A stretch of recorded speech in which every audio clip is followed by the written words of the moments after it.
When Germany was occupied, the first thing American, British, French, and Canadian liberators did was they went into the Ministry of Education and they took out all the Nazi propaganda and they destroyed the propaganda, much of it racist, much of it silenced the violence the Nazis committed themselves, and they started building a realistic version, a realistic history of German history. And after that, since 1945, entire generations of Germans were educated with a correct and truthful, accurate narrative of their own history. This is the crucial difference, I think. And in a way, you can't even blame these people. If they have never been taught anything better, if this is all they know, this is the stultification of Turkish society, of keeping it dumb, keeping it ignorant. But there are some glimmers of hope. I'll talk about that in a second. Now, most of these destruction of memory and construction of memory was geared towards the internal audience, towards the Turkish population.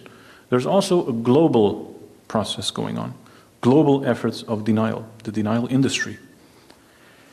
And there's a whole range of denial policies. Many books have been written on it. I don't want to get into it too much, but I'd like to point out two things. The denial that is geared towards the internal audience, so the national efforts, they're somewhat different than those geared towards the international audience. So internally, they do something slightly different from the outward, the external policy. Now, nationally, there's an Institute of Armenian Studies in Ankara. All it does is produce denial and forms of denial, very intricate and sophisticated forms of mystification and manipulation. The Turkish Penal Code, until very short, had an article in which insulting Turkishness was a crime, punishable with prosecution.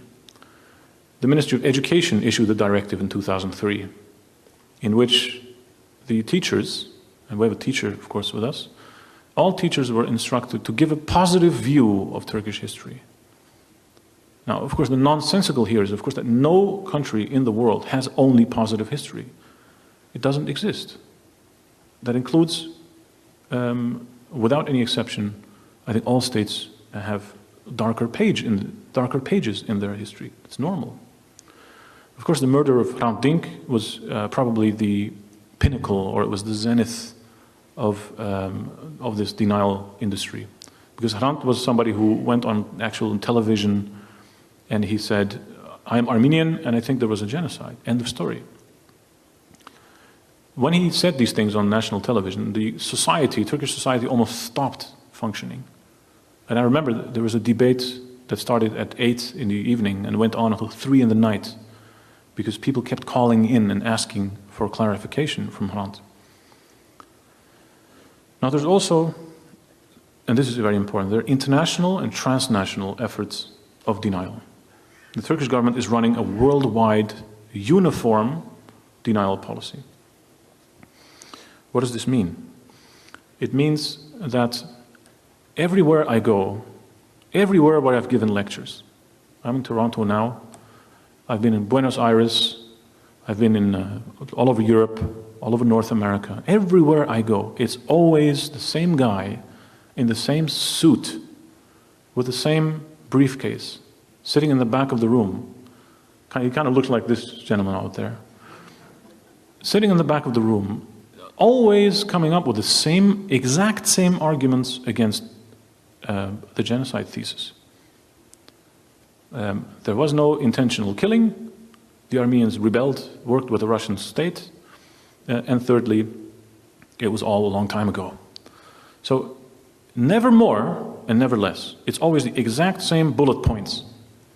Now what does that prove to you? That somebody, the same official from the foreign ministry, from Los Angeles to Buenos Aires to Moscow to Amsterdam and to Toronto, this means that this is policy. A few men sat together in the foreign ministry in Ankara and they decided that this was going to be the policy. And they decided to send it out as a policy note to the whole world, and all of the ambassadors have to carry this out. This also means that this gentleman over here, he's not denying the genocide out of his own initiative. He doesn't show up at events like this and stand up and deny the genocide because he wants to, necessarily, but because it's his job. It also means that if he doesn't, if he thinks, well, I read a good book and I don't believe in this, then he will be fired. So the culture of denial at the foreign ministry perpetuates itself in many ways. Once, I'll give this an interesting personal anecdote. I met the former Turkish ambassador to Ireland when I was living in Dublin. I was working in Dublin. Very kind man, always impeccably dressed. He had a degree from Harvard. And once he joined the conference, because he has to come to the conference to deny the genocide. And then after the conference, we had a dinner. And then we sat down, he sat next to me. Of course, I got a little bit nervous. Why is the ambassador coming next to me? Probably to badger me. No, he leaned over and probably had a couple of glasses of wine too much. And he said, Ugur, you know, I know it was a genocide, but don't quote me on it. So this is his internal struggle that he has to cope with. He's way too smart to really believe in all the nonsense that the uneducated pedestrians at the foreign ministry are coming up with. The unsophisticated theories about completely unconvincing. But he has to because it's his job. So that's in politics and diplomacy. Also, my second point here, my last point, is there are also efforts to manipulate academic research. And this is where I feel personally offended as a university professor. The Turkish government is channeling an enormous amount of money into academic life. I personally witnessed this in Utrecht, at the University in the Netherlands, where I also teach. We have, I can say this openly, it is not a secret, that the University of Utah has given a chair, a professorship, to a certain gentleman by the name of Hakan Yavuz. I think because this is a state university, it's public intellectual, this has to be discussed publicly. The enormous amounts of money that this gentleman is receiving to write about a subject in which he's not even specialized is only one example. The government is interested in infiltrating genocide studies, but also First World War studies. This year, 2014, it's exactly 100 years ago. So what we've seen is many conferences and books are coming out on the First World War. In many of these conferences and books, there are discussions about the genocide. Most respectable historians, they discuss it openly. And the Turkish government tries to get its foot in the door here. Like, I have to say, other governments also try to manipulate the record of history. The Turkish government is not alone here. Now, is there any good news? Yes, there is. I'd like to say a few things on social memory at the end, because we hear often Turkey denies the Armenian genocide. This has become a jingle, and that's true. I just explained that the Turkish state's official policy is denial on all levels. But if you gauge in Turkish society what place the genocide takes, even after almost 100 years, we see the complete opposite picture. The research, my research and that of others, clearly suggests that there is a very sharp clash between what the state says and what the society says. And I'd like to point that out with a few examples. In the summers of 2002, 2004, right after the Zorian course, 2005, 6, and 7, I conducted many interviews with senior citizens, grandchildren of eyewitnesses of the genocide, and most of these in Eastern Turkey. These people were, then they were about in their 80s, some in their 90s, so they didn't see the genocide themselves, but they were either small children or they heard about it from their parents. I interviewed these people, I structured the interviews, I taped them. Some people were unwilling to speak. As soon as the word Ermeni came out of my mouth, they would go into a different room or they would kick me out of the house. That's a minority, a small minority. Others agreed to speak. They said, okay, I can talk to you, but I want to be anonymous. Don't say my name. Fine, we can deal with that. And again, others who were very happy and openly talked about what they heard and some what they saw. These interviews were very fruitful. Elderly Turks and Kurds, they remember vivid anecdotes from those who have witnessed or participated in the genocide. I'll give you a few examples. And this brings me to the promise I made to you in the beginning of my lecture. How did I get involved in studying the Armenian genocide? So the lady on the right is my grandmother from my mother's side. She passed away a couple of years ago. In 2002, I was sitting in her living room in Istanbul, and she was cooking. I was explaining to the lady, when you have to cook green beans, the fasulye, you have to break them. So she was breaking these, sitting in her room, and the television was on.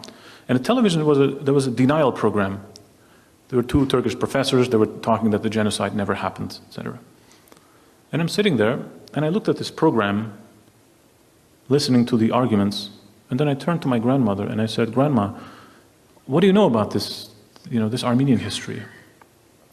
And she broke a bean and she looked up to me and she said, "Don't you know that? The Armenians were all killed in the first year of the war." And I said, "Grandma, what are you saying?" And she said, "Well, when I was a little girl, my mother, who was in her 30s then, she went up to the hill. We have a village in Erzincan. She went on the hill and she saw the mass killing of the Armenians who were all killed on the bridge outside the city. And this corresponds exactly with what we know about the killings of the Armenians of Erzincan." And I asked her, "But what do you mean? I mean, who killed them?" And she said, "Well, the state, devlet." I said, "Okay, who is the state?" And she said, "Gendarmes. They were dressed in black. They came, they had bayonets, and they bayoneted people and then kicked them in the river." And I said to myself, I thought, how is it possible that the Turkish government on television, internationally, also within the country, is denying a genocide that my own grandmother remembers? So I thought, am I unique in this? After all these interviews with these people, I can safely say to you, I'm not unique. There are hundreds of thousands of people in Turkey whose parents and grandparents have very realistic, very vivid memories of the genocide. It's just that nobody ever asked them about it. The lady on the right, fascinating story. She was from Diyarbakir, and she told me that these are Kurdish people, and she told me that her father told her, this was a story in the village, that when the government came and raided their village was mixed, Kurdish-Armenian, in Lice, this is in North Diyarbakir region. The gendarmes came in and they asked for all the Armenian men. The Kurds were paralyzed, they didn't know what to do. They allowed the government to take away their Armenian villagers, except for one man. He happened to be in the fields, so he was picking fruit. So he got away. He came back to the village. The village was completely empty. There was nobody there. So he started crying. "What's going on? Where's my family?" And the Kurds said, "Don't say a thing. If you leave the village, if you go to the city, you will be arrested, and they will send you also to the deportation, to the kafile, as they said in Kurdish." And he agreed. He stayed in the village, and he was sheltered by this lady's father. He was sheltered for a few months, and then the Turkish government began hunting Armenians in villages, because they found out that some of them got away. They were hiding, they were being sheltered illegally. And then at some point, it became really difficult for her father to shelter this Armenian man. He had to live in the stable with the animals. He could only come out at night. He had to hide all the time. This was really difficult for months to live like this. So ultimately, the Turkish police, the gendarmerie, came to the village and they said, "If we ever find a single Armenian person in this village, we will send all of you also to the deportation, all of the Kurds." This put so much pressure on the Kurdish community that the other villagers told her father, "We know you're keeping that Armenian man over there. Please give him to the government, otherwise it's us." So ultimately what happened is that her father, one night, took that man out and killed him himself. So stories like this are extremely intimate It's not easy for her to confess that her father was a murderer. It was very difficult for her. There are many other examples. These stories, I have to say, if there's only one message I'd like to give today, I think these stories have to be written down. And this can be done with a large oral history project. Some of my colleagues in Istanbul have already begun doing this research. They're asking, sometimes after months of preparation work, you need to get to know people, they need to trust you. Only after a period they're willing to tell these stories. But I think this would be a fascinating collective discussion about how the Armenian genocide is denied by the Turkish state, but not necessarily by the Turkish society. There are a few explanations of this denial that I mentioned. I'll quickly run through them, and then I'll get to the good news again. Political. The Turkish government has nothing to gain politically from acknowledging the genocide. On the contrary, they might lose power by doing so. Secondly, there are economic reasons for denial. There's a massive fear of reparation and restitution. The lady who did the interview with me asked, are there any archives closed or open in Turkey? There are two important archives are closed. The military archives, which is normal, many countries have restrictions on military archives. But secondly also, the property archives are closed. So if you're interested in finding out whether your father or your mother or your grandparents had any property left, you won't find out. We tried many times to apply to this archive, and every time they sent us back, they said, we don't have an archive, which we know is not true. Third, there are some sociological explanations of denial. If you are an ordinary Turkish person, let's say a university professor, and you're working at a state university, the risks of being ostracized, of being shunned in society, of being expelled, excommunicated from the society, are very high if you speak about the Armenian genocide. People are silent, not necessarily because they believe the denial, but they don't want to be ostracized. The fourth important thing is memory. There's a fear of identity loss. If this aspect of Turkish history is wrong, is a lie, what else is a lie? What can we still build upon in terms of the continuity of the Turkish memory? There's some gender issues as well. I think a lot of women, especially in diplomat women, I found out that many of them were denying the genocide actively, much more actively than men. I think this is because they want to get ahead in the patriarchy. It's difficult for a Turkish woman to make a career in foreign ministry. By being more anti-Armenian, they score points, I think, with their superiors. And of course, there are also psychological problems. If you have been lied to for 99 years, how would it be possible that one day the Turkish president would appear on television and say, by the way, we've been lying to you for 99 years. It's the exact opposite of what we've been telling you. That is very, very difficult to digest, I think. There are some glimmers of hope. There is some good news as well. And these encouraging developments that the ambassador mentioned, I noticed especially in Diyarbakir. Diyarbakir is in the southeast of Turkey. It was heavily Armenian, Assyrian, Kurdish minority, very small minority of Turks. What we see in Diyarbakir since 2003 is a certain decentralization of the state. So not the governor, but the mayor has been able, through this reorganization of the state, the mayor has been devolved quite a lot of power. The mayor was a Kurdish man called Osman Baydemir, and he changed quite a few things.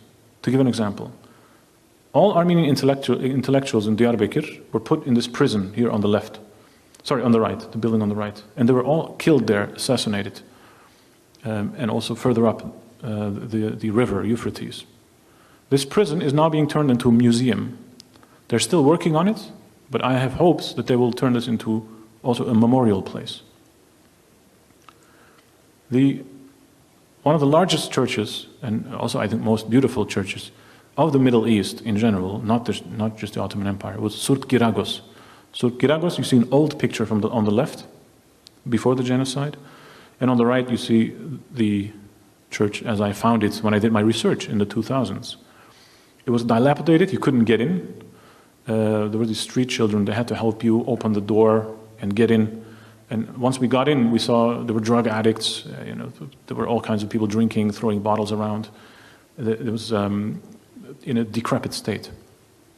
Osman Baydemir, together with his staff, they managed to turn this place into a fully functional church, which was consecrated. I think this happened last year or the year before. And for the first time, we see, as you can see, a packed church with lively community activity. If you had told anybody in Turkey 20 years ago, is this ever going to be possible, they would have laughed at you. This is possible, but only at the local level. This is only because the mayor of Diyarbakir is a good guy. Another example, here's a picture of him. Another example is public space. So in Turkey, unfortunately, you still have, the Talat Pasha Street. You have the Enver Pasha Road. You have the Avenue of the Young Turks. So these things are gradually changing. Osman Baydemir has initiated a project in which he changes street names. And here, for example, he has changed one of the names of the streets into Mgrdich Margosyan Street. Mgrdich Margosyan is a famous writer from Diyarbakir, a very funny writer too. These are all, I think, signs of hope and glimmers of positivity. Thank you very much for your attention.